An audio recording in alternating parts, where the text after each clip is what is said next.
Hello, Rambler Nation, and welcome to another edition of the Superintendent's Corner. I'm Gary Vanna, joined by Mr. Scott Akom. How you doing, Scott? Doing well. How are you? Sore. I am so sore. My hands are cramped up from moving snow. My shoulders are cramped up from moving snow. We've been moving a lot of, and the worst part is I've been moving the exact same snow 4 days in a row because the wind pushes it right back to where I just got rid of it at. So It's true. It's true. I thought you were going to say sore because the Lions only won by 1 point.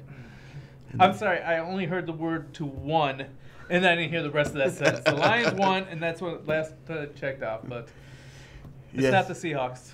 Okay, fair enough. All right, so speaking of all the snow I had to move, snow days. Can you tell us what the update is? That how the procedure's working, and Yes.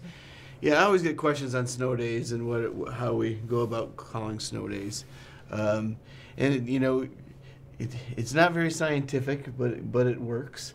Scott Dunham goes out and he drives the roads, and we talk sometimes in the evening, sometimes really early in the morning, to talk about the road conditions. And lately, as you know, as science has improved and technology has improved, I guess technology more so than science, we're able to predict more. So we're looking a lot of times at predictions, and are we able to get kids home safely, like we did this last Friday. Yep. And looking at the storm, the weather pattern that was coming, we felt confident that we could get kids to school and from school safely if we did a half a day. So we did the half-day route, and appreciate the parents and their support with that. And hopefully we gave them enough time where they could figure out arrangements for their kids for that. So Scott goes out and drives around the roads, and we talk with other transportation directors. He talks with other transportation directors. I talk with other superintendents that surround our district, and come to a conclusion of what we feel is going to be best for kids' safety. Not only do we think of buses, but we think of kids driving in and parents driving their kids in. And in reality, calling a snow day, it's a no-win situation. Yeah. Some are going to agree with you, and some don't agree with you. But it's just kind of the reality that we live in. And we live in Michigan in the winter. We're going to have snow days. So the snow day count right now is 2. 2, correct. Because we did the half day. Correct. We will have to take hours off of a required, so we're required to go to school 1,098 clock hours. We always have some time padded into that, so we'll have to remove those 3 hours from that, but we do not have to count it. We can count it as a day attended of school. Wow. So that's the update on the snow days. Another update, last Monday, you guys had a chance to vote on some bids about the track and the offices.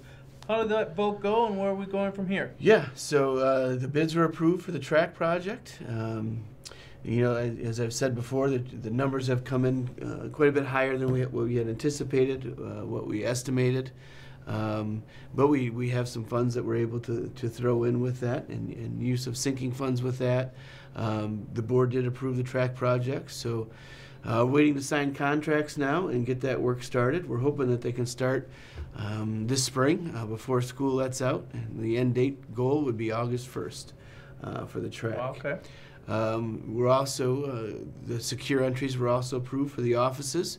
That came in higher than what we anticipated also. Kind of seems to be the trend lately of money not going as far as it used to.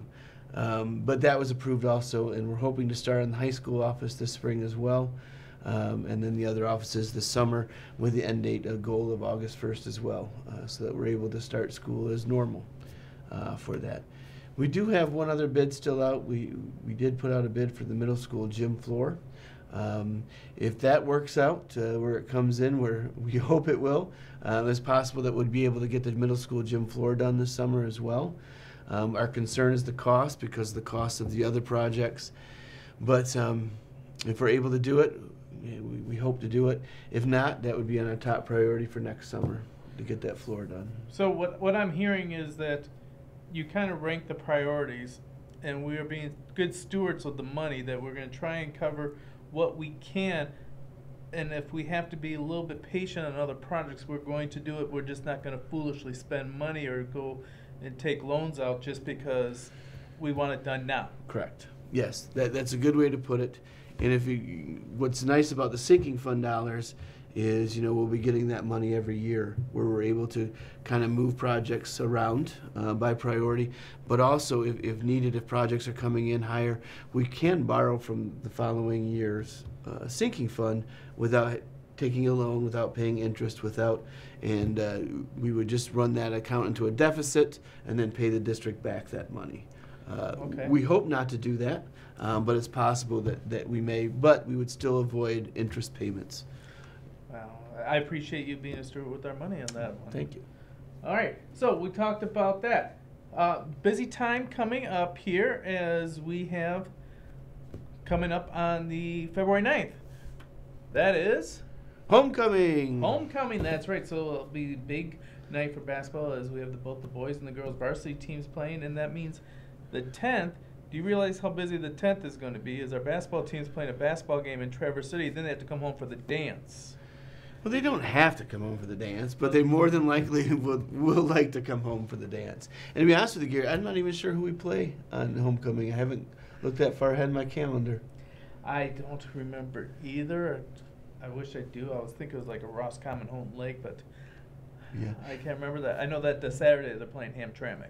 Okay, good. So, yeah, excited about Homecoming. Always a great turnout. My first Homecoming experience in McBain was great.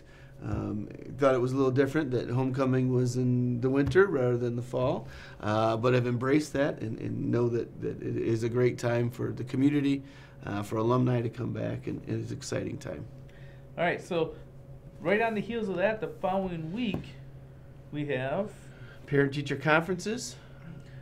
So, parent-teacher conferences, you remember how that's structured? I do. We have a half a day of school, and then we have parent-teacher conferences that evening, I believe. Not in the afternoon, just in the evening hours. Kind of threw me with that one there, Mr. Vanna, but I believe it's just the evening hours. It is a 4 to 7, but okay, thank you. The elementary, they do schedule in throughout the afternoon. Correct. But my understanding is that their goal is to try and reach parents that want to meet, Mm-hmm. or kids that they feel like need to meet with the parents. Correct. But they're not just an open door trying to get everybody in. Right. And same with the middle school and high schools. We want to make sure that we're meeting with parents that we really need to meet with and talk about their student success. But we also welcome any parent that wants to have a conference to schedule a conference with their teachers. So it's always fun to brag on kids, too. it is always fun to talk brag about kids and some of the things they're doing and Mm-hmm. things like that. Well, in addition to that, we've got those two things coming on, and then that's a long weekend. Yep. February 16th, we have Teacher Professional Development Day. And then February 19th, that Monday is off. That's President's Day. Wow. Oh, it's President's Day? I thought we could cancel school for my birthday. Well, my bad. But if you still want to send gifts, I am registered at Amazon.com. So, all right. And then there's another big event on the calendar. It's really early, but go ahead and circle that event. Yeah, I just wanted to get out there that the McBain Foundation auction is scheduled for Saturday, April 20th.